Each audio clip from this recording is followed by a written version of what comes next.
روزی روزگاری در دهکده کوچکی که در میان کوه‌ها پنهان بود، جوانی 24 ساله به نام مارکو زندگی می‌کرد.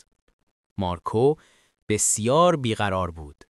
ذهنش همیشه پر از فکر بود. افکاری که از صبح تا شب می آمدند و می رفتند و او را خسته و مضطرب می کردند. او همیشه از گذشته‌اش غمگین بود و درباره آینده نگرانی زیادی داشت. ذهنش مانند طوفانی ناآرام بود. آرامش نداشت. خوابش نمی برد و حتی لبخند را هم فراموش کرده بود. روزی شنید در دهکده دوردست میان تپه‌ها پیرمردی دانا زندگی می کند.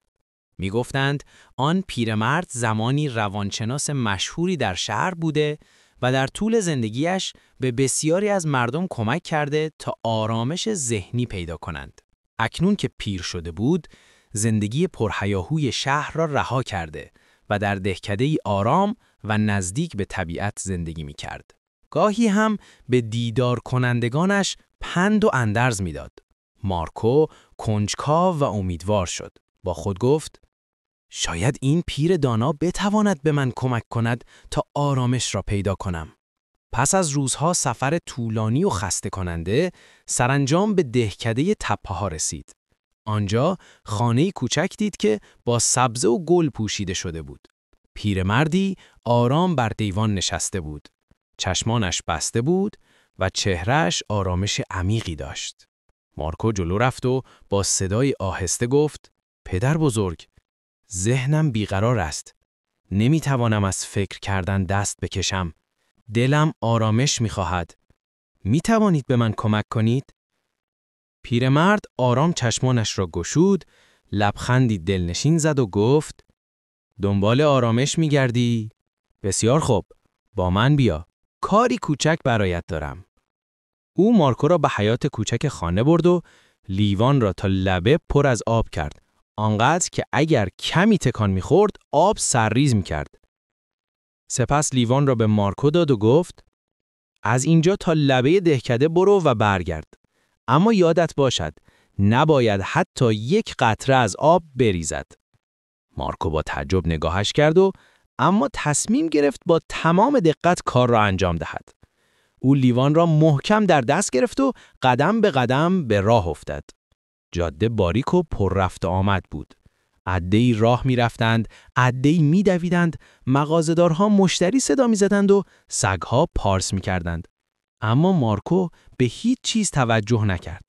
چشمانش فقط به لیوان دوخته شده بود. آرام و با دقت قدم بر می داشت. مردم با تعجب به او نگاه می کردند ولی کسی مزاحمش نشد.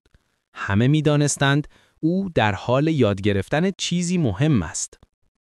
وقتی برگشت با لبخند گفت: پدر بزرگ، موفق شدم. حتی یک قطره هم نریخت. پیرمرد سرش را تکان داد و با لبخند گفت: آفرین.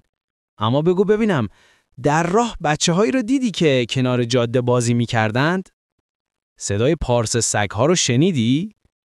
مارکو با تعجب گفت: نه، هیچ کدام را ندیدم و نشنیدم. تمام حواسم به لیوان بود. پیرمرد لبخندی آرام زد و گفت: همین است راز آرامش. چیزی که همیشه در درونت بود اما خودت نمیدانستی. وقتی ذهنت در لحظه حال است، دیگر جایی برای ترس، سردرگمی یا افکار اضافی باقی نمیماند. وقتی فقط به آب در لیوان فکر می‌کردی، ذهنت کاملا ساکت بود. نه از گذشته غمگین بودی، نه از آینده می‌ترسیدی. مارکو کم کم فهمید. این همان آرامشی بود که مدتها دنبالش می‌گشت. آرامش چیزی نیست که در بیرون پیدا شود. آرامش در درون ماست وقتی در اکنون زندگی می‌کنیم. مارکو با احترام سرش را پایین آورد و گفت: پدر بزرگ، اکنون فهمیدم. اگر بخواهم ذهنم آرام شود، باید آن را در لحظه حال نگه دارم. آن وقت است که آرامش واقعی می آید.